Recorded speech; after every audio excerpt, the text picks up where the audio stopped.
It's been referred to as one of the top copyright cases to watch this year. The case, Alexis Hunley versus Instagram. It questioned the scope and validity of the server test, a copyright doctrine that was established by the Ninth Circuit and has since been rejected by a number of other courts. The Ninth Circuit has spoken, and we're going to talk about this case on the next installment of The Briefing by Weintraub Tobin.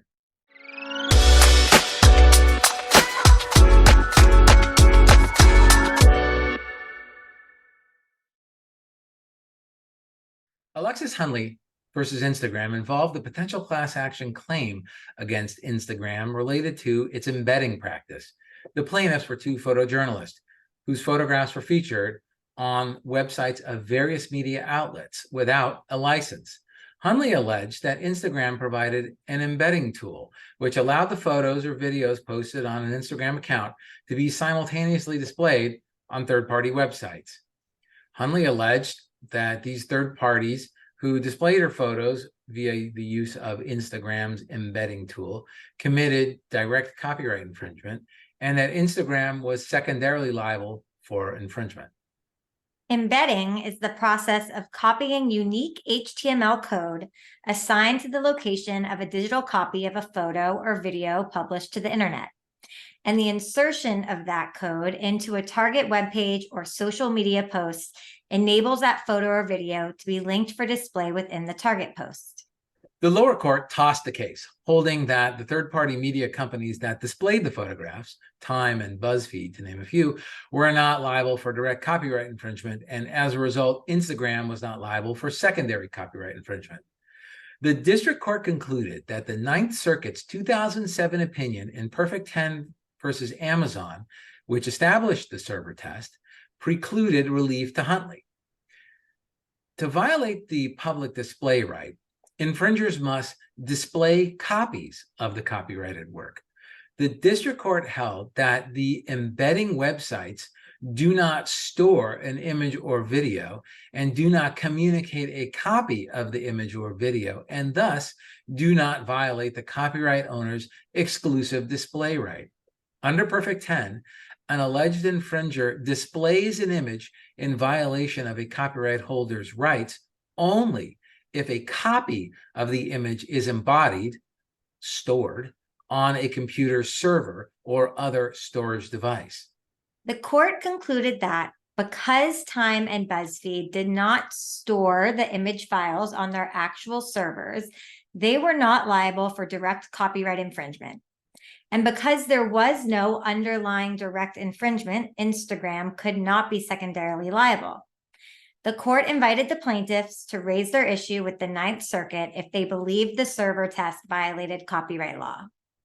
And the photographers took the court up on its offer. In June 2022, the photographers filed an appeal with the Ninth Circuit, arguing for a review of the applicability of the server test.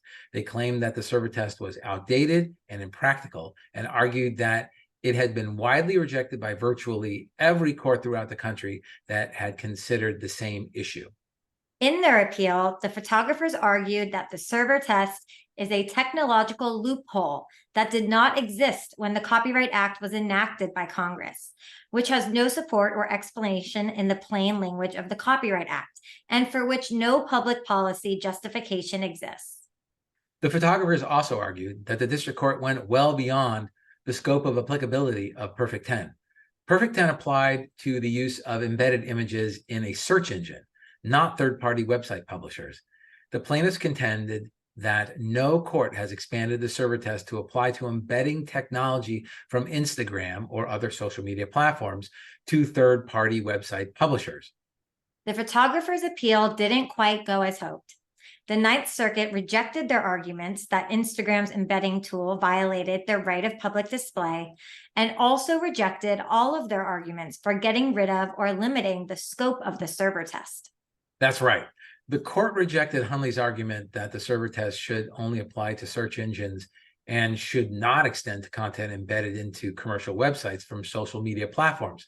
The court said that its holding in Perfect 10 did not rely on the unique technology of a search engine, but rather the plain language of the Copyright Act. And the court also rejected Hunley's argument that the server test is inconsistent with the Copyright Act. Rather than address the specific challenges raised by Hunley, the court simply said that it will not consider these arguments in any detail because they are foreclosed by Perfect 10. This is due to the fact that the Ninth Circuit can't overrule its own holding in Perfect 10 outside of en banc proceeding unless there has been a statutory change or an intervening Supreme Court decision. The court also rejected Hunley's argument that Perfect 10 has essentially been overruled by the Supreme Court's decision in ABC versus Arrow. The court noted that Arrow involved a different right, the right of public performance, and not the public display right. And the difference between these rights mandates a different form of analysis. At the beginning of the court's opinion, a fair amount of time was spent discussing the technical aspects of embedding. Yeah, that's true. It seems that the court did this so that the readers of the opinion could understand the court's discussion of how the right of public display is infringed. The court also drew an analogy of embedding to hypertext linking. Both are lines of code which cause a user's browser to display an image at the target location. And generally, courts have found that hypertext linking is not direct infringement. Also, I think the court was trying to point out that the host server retained full and complete control over the embedded image, that the host server can change the image, it can prevent the display of the image altogether by disabling the embedding functionality. And I think that control element was and is and remains an important element in the server test. So, Scott, is this the end of the line for Hunley and the final challenge to the server test? It's probably not the end of the line for Hunley, and it certainly is not the last challenge to the server test. The server test is the law of the land in the Ninth Circuit, but it's been rejected by judges in the Southern District of New York. So there's bound to be a discussion in those states that have not officially weighed in yet. And maybe we'll have a circuit split that may require the Supreme Court to weigh in. As for Hunley, the court said that it can't overrule Perfect 10 outside of an en banc review from the entire Ninth Circuit Court or an intervening decision from the Supreme Court. So it's a fair bet that Hunley will go one of those two routes. That's really interesting, Scott. Thank you for sharing that with us. We will keep up with what happens with Hunley if there is an appeal. Yeah, we will definitely do that. Jamie, thanks for joining us today. Thanks for having me. Well, that wraps it up for this installment of The Briefing by Weintraub Tobin. We hope you enjoyed this episode. Please remember to subscribe to our webcast and to our podcast. And if you're interested in more content, well, we have lots of episodes for you to enjoy.